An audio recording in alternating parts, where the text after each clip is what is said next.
Hello students, आप सभी का मेरे YouTube channel spark success academy में स्वागत है। और आज हम लोग क्लास 10 का हिस्ट्री पढ़ेंगे, जिसमें आपका पांचवा चैप्टर है अर्थव्यवस्था और आजीविका, है ना, चल रहा है। देखिए, ठीक है। तो इसमें हम लोग पिछले वीडियो में पढ़े थे कि अर्थव्यवस्था और आजीविका किसी देश के लिए कितना ही, है ना, महत्वपूर्ण है ना, कैसे कैसे औद्योगिकरण आया, औद्योगिकरण के कारण पढ़े थे हम लोग पिछले वीडियो में। कि औद्योगिकरण कारण कौन कौन था? आवश्यकता आविष्कार की जननी है, नए नए मशीनों का आविष्कार, कोयला लोहे की प्रचुरता, फैक्ट्री प्रणाली का शुरुआत, यातायात की सुविधा, है ना, फिर ये सस्ते श्रम की उपलब्धता। तो सबसे पहले औद्योगिकरण का शुरुआत कहाँ से हुआ? इंग्लैंड से हुआ। कहाँ से हुआ? इंग्लैंड से होता है, यहाँ से, है ना, जहाँ पे मतलब, है ना, मतलब घरों में मानव श्रम से कुटीर उद्योग द्वारा उत्पादन किया जाता था।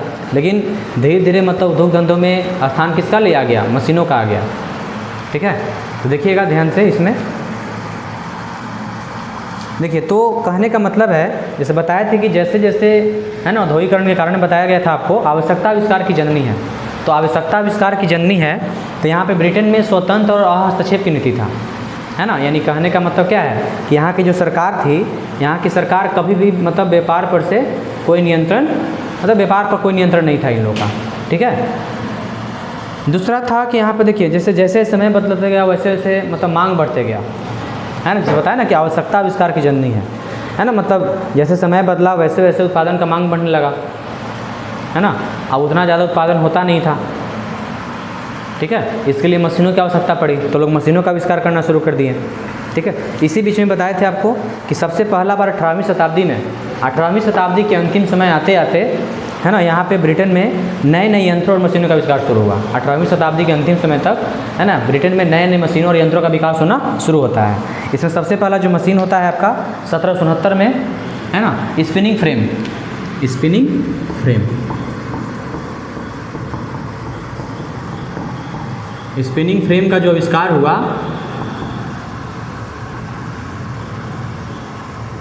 ठीक है। तो स्पिनिंग फ्रेम का आविष्कार आपका होता है कब? है ना, 1769 में रिचर्ड आर्कराइट करते हैं। 1769 ईस्वी में कौन करते हैं? Richard Arkwright. ठीक है। ये थे बोल्टन निवासी थे। कहाँ के निवासी थे? ये जो मशीन था सूत काटता था, सूत काटने का मशीन था। इसके बाद 1770 में, है ना, जेम्स हार्ग्रीव्स ने सूत काटने का एक अलग मशीन बनाया, इसका नाम था स्पिनिंग जेनी। ये सबसे फेमस रहा, है ना। इसके बाद क्या निकला? स्पिनिंग जेनी का आविष्कार कब हुआ? 1770 में। 1770 ईस्वी में जेम्स हार्ग्रीव्स, जेम्स, है ना, हार्ग्रीव्स, ठीक है, ये 1770 में। इसके बाद मतलब कहने का मतलब इसमें, है ना, 16 तकुए एक पहिए चलाने से चलता था। मतलब इसकी सहायता से एक साथ 8 सूत काटा जा सकता था। इसके बाद, है ना, लंकाशायर के जॉन के ने फ्लाइंग शटल का आविष्कार किया, है ना। लंकाशायर इंग्लैंड में ही है, तो वहाँ पे एक आविष्कार हुआ फ्लाइंग शटल। फ्लाइंग शटल, तो फ्लाइंग शटल का आविष्कार कब हुआ? 1773 में। कौन किए थे? तो जॉन के किए। यानी कि देखिए, सब आपको आविष्कार इसलिए बताया जा रहा है कि देखिए इसमें कुछ ऑब्जेक्टिव आते रहता है। इसके बाद फिर आपका वो पावर लूम का, है ना, इसका आविष्कार हुआ, पावर लूम का आविष्कार हुआ। ये किए कौन? Edmund Cartwright. कब? 1785 में। कब किए थे? 1785 ईस्वी में।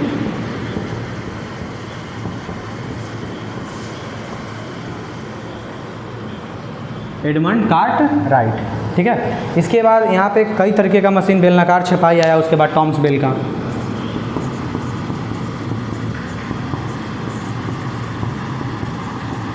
इसका आविष्कार किए कौन? Toms Bell. कौन किए? Toms Bell. तो ये तो हुआ सूती कपड़ा में। सूती कपड़ा में बहुत ज़्यादा विकास हो गया, है ना, बहुत ज़्यादा मशीन आ गया 1769 के बाद से, है ना। देख रहे हैं, स्पिनिंग फ्रेम आया, स्पिनिंग जेनी आया, फ्लाइंग शटल आ गया, पावर लूम आ गया, बेलनाकार छपाई आ गया, बहुत सारा मशीन आ गया। ठीक है। तो यहाँ से कहने का मतलब है कि बेलनाकार छपाई आने से सूती वस्त्रों की रंगाई में बहुत ज़्यादा वृद्धि हुआ, क्रांति चला दिया। और 1769 में जेम्स वाट, जानते हैं, wasp engine, wasp engine, wasp engine का आविष्कार कौन किए थे? है ना, जेम्स वाट। 1769 में, 1769 ईस्वी में कौन किए? James Watt. ठीक है, ये भी याद रखिएगा। इसमें आपका 3 महत्वपूर्ण है, जिस पे तुम लाल का क्रॉस लगा रहे हैं तो याद रख लीजिएगा। ये आपका हो गया, ये हो गया और ये दोनों हो गया। ठीक है, तो 1769 में वाष्प इंजन का आविष्कार किया गया। क्योंकि देखिए, जैसे कहने का मतलब है वस्तु उद्योग का प्रगति, पहले देखिए बिजली का तो इतना साधन था नहीं, मात्र एक साधन था कोयला, है ना। तो वस्त्र उद्योग का मतलब उत्पत्ति जो निर्भर करता था कोयले और लोहे की प्रगति पर, है ना। कोयला और लोहा जितना ज़्यादा अधिक रहता उतना ही सूती वस्त्र अधिक होता। तो ब्रिटेन में लोहे एवं कोयले की खान थी, है ना। वाष्प इंजन बनने के बाद अपने देश के लिए तथा निर्यात करने के लिए रेलवे इंजन तैयार होने लगे। यानी कि इंग्लैंड सरकार किया क्या कि जब उनके देश में वस्तु ज़्यादा तैयार होने लगा तो उसके लिए मतलब रेलवे इंजन बनाने लगे, मतलब ताकि वस्तु को एक दूसरी जगह भेजा जा सके, है ना। और इसी मतलब कहने का मतलब रेलवे इंजन बनाया जाएगा, मतलब रेलवे इंजन बनाने लगे लोग। और इसी सबको देखते हुए 1815 में, है ना, हम्फ्री डेवी ने खानों में काम करने के लिए एक सेफ्टी लैंप लाया। क्या लाया? Safety lamp. ये भी याद रखिएगा, ये भी इम्पोर्टेंट है। सेफ्टी लैंप का आविष्कार। तो सेफ्टी लैंप का आविष्कार हुआ कौन किए थे? हम्फ्री डेवी, 1815 में। कब किए?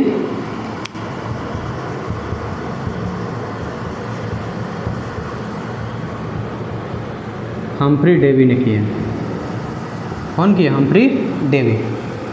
ठीक है, तो इस तरीके से कहने का मतलब है कि तरह तरह के आविष्कारों ने, है ना, मतलब उद्योग धंधों को, मतलब सूती वस्त्र, खासकर सूती वस्त्र उद्योग को, मतलब उद्योग धंधों में क्रांति से उत्पन्न कर दिया।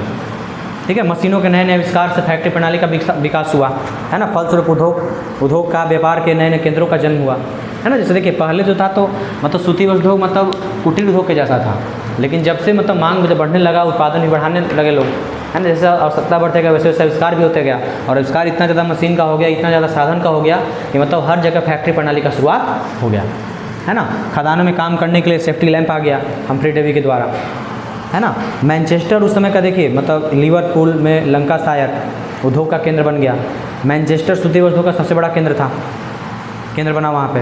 1805 आते आते मतलब कई जगह पे बड़े बड़े भेड़ फार्म का स्थापना हुआ, है ना। सूती वस्त्र का मतलब ऊन उत्पादन का केंद्र बन गया। रेशम उद्योग, सन उद्योग, सबका विकास हुआ वहाँ पे।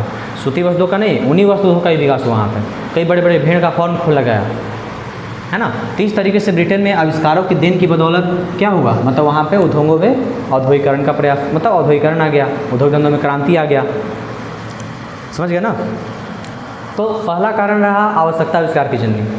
दूसरा था संस्थीय श्रम। देखिए, औद्योगिकरण के विकास में ब्रिटेन में संस्थीय श्रम भी बहुत बड़ा भूमिका निभाता है, चूँकि संस्थीय श्रम का आवश्यकता भी था। तो 18वीं शताब्दी के अंतिम समय में प्रथा था बाड़ाबंदी का। कौन सा प्रथा था? बाड़ाबंदी प्रथा, जहाँ पे छोटे छोटे जमींदार जो होते थे, मतलब जो जमींदार हैं वह छोटे छोटे किसानों से खेतों को खरीद लेते थे, अपना फार्म स्थापित करते थे।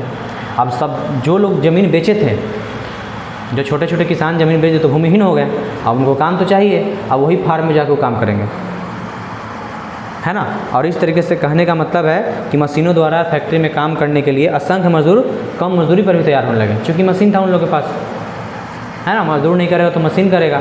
इसी मतलब कहने का मतलब कम मजदूरी पर ही मतलब मजदूरों का बहुत बड़ा मजदूरों का संख्या उस काम करने के लिए रेडी हो जाता था, कम मजदूरी पर भी, है ना।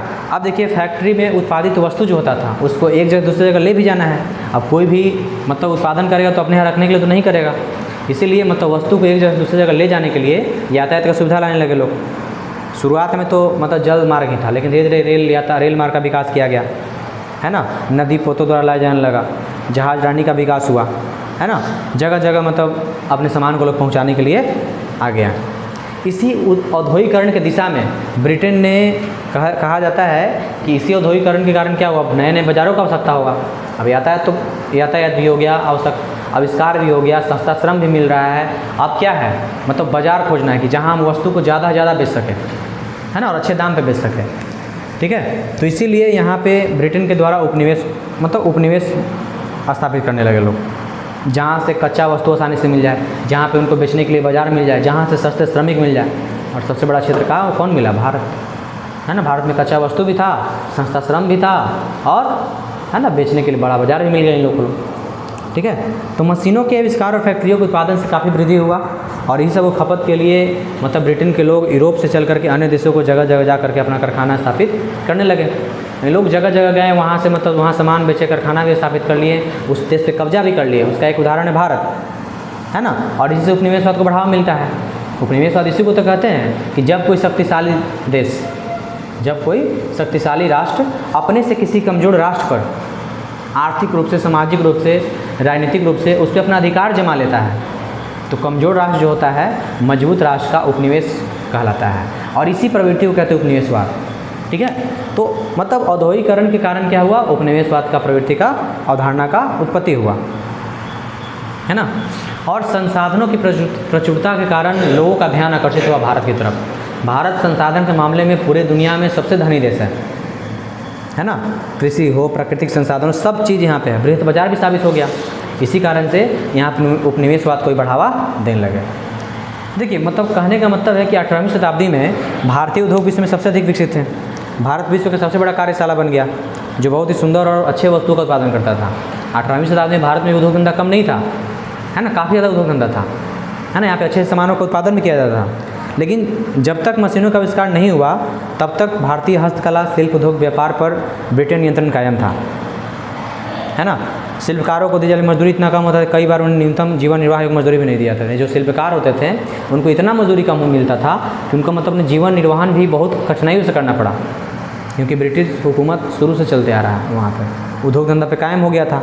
अंग्रेज व्यापारी एजेंट की मदद से यहाँ कारीगरों को, है ना, पेशगी रकम देकर उत्पादन करवाते थे, ठीक है। और जो एजेंट होते थे उनको कहा जाता था गुमास्ता। क्या कहा जाता था? गुमास्ता कहलाते थे। और लोग अपने मनमाने दाम पर बेचते थे, खरीदते थे, है ना, ज़बरदस्ती मतलब व्यापार करवाते थे, है ना, उत्पादन भी करवाते थे, श्रमिकों से ज़बरदस्ती काम लेते थे, है ना। और श्रम भी नहीं देना है उतना, मतलब मेहनताना भी उनको ठीक ठाक मिलता नहीं था, है ना। तो इस कारण से कहा जाता है 1813 में, याद रखिएगा, ब्रिटिश संसद द्वारा एक एक्ट आया। देखिए 1813 से कहने का मतलब है ना, उससे पहले 1813 से पहले व्यापार पर आधिपत्य किसका था? भारतीय व्यापार पर आधिपत्य हो गया। ईस्ट इंडिया कंपनी शासन कर रहा था। कौन शासन कर रहा था? कंपनी। लेकिन 1813 में ब्रिटिश संसद एक एक्ट लाता है, इसका नाम है चार्टर एक्ट। कौन सा एक्ट नाम है?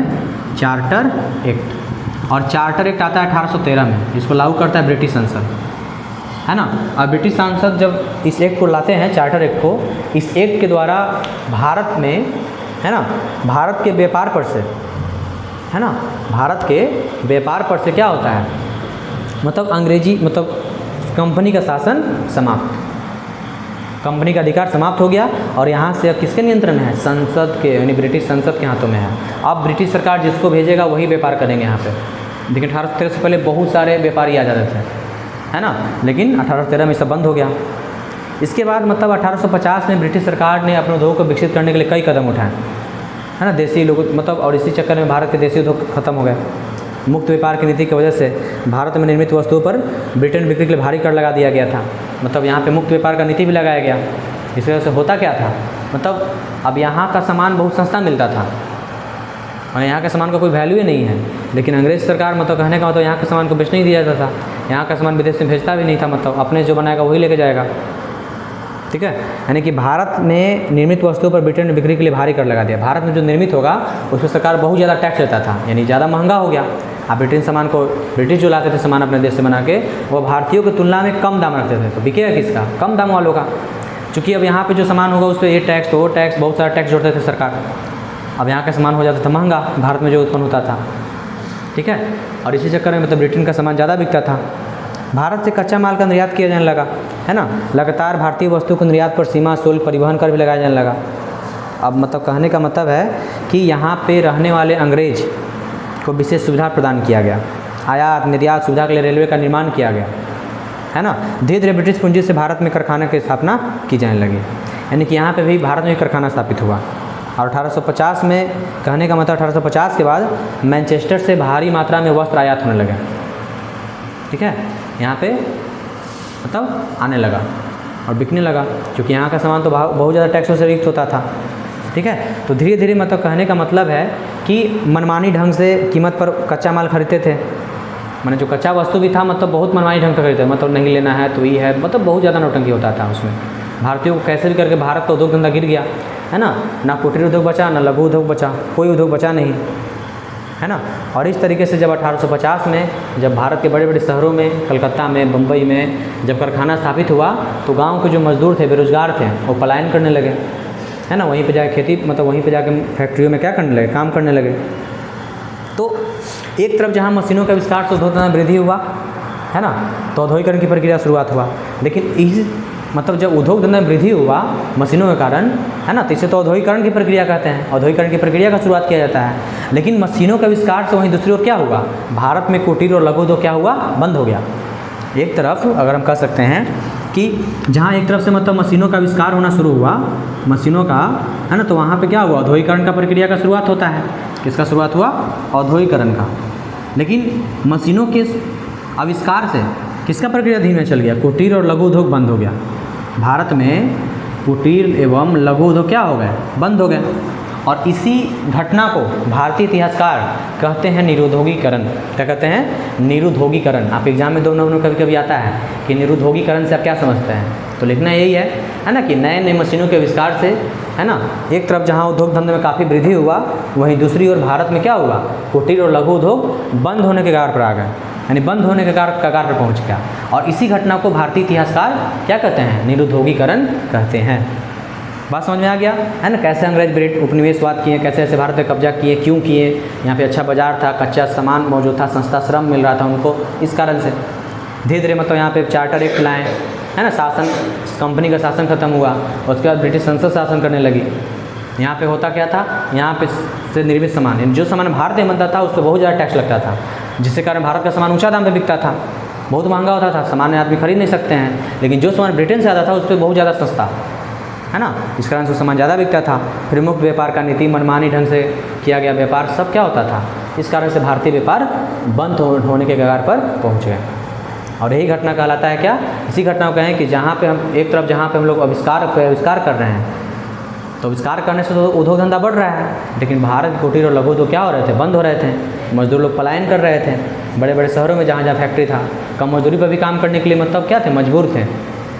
और इसी घटना को इतिहासकार क्या कहें, निरुद्योगीकरण कहें। तो बात समझ गए, है ना। तो इस तरह से मतलब आवश्यकता आविष्कार की जननी है, सस्ते श्रम का मतलब, है ना, उपलब्धता यातायात की सुविधा के कारण, है ना, उद्योग धंधों में क्रांति से आ गया। और यही औद्योगिकरण का कारण है। आवश्यकता आविष्कार की जननी है, सस्ते श्रम की उपलब्धता, यातायात की सुविधा, है ना, इस तरीके से।